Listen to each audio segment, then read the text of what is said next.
ইসলাম বাংলাদেশ ঘরে বসে থাকতে পারবে না।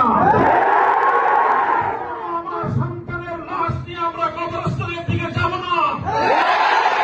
পরবর্তী সন্তানের লাশ কাঁধে আমির হেফাজত ইনশাআল্লাহ রাজপথে যখন নামবেন, টেকনাফ থেকে তেঁতুলিয়া পর্যন্ত পাঁচ বাংলা সেই গণজোয়ার রুখে দেওয়ার সাধ্য কারো হবে না।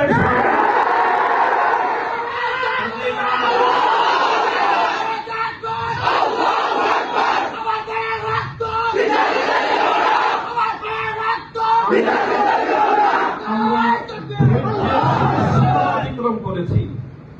পরিস্থিতি এভাবেই যদি চলতে থাকে, আর যদি আমাদের দেশের জনগণের নিরাপত্তার দায়িত্বে নিয়োজিত আইন শৃঙ্খলা রক্ষাকারী বাহিনী বুলেট যদি আর বন্দুকের নল থেকে আরেকটি বুলেট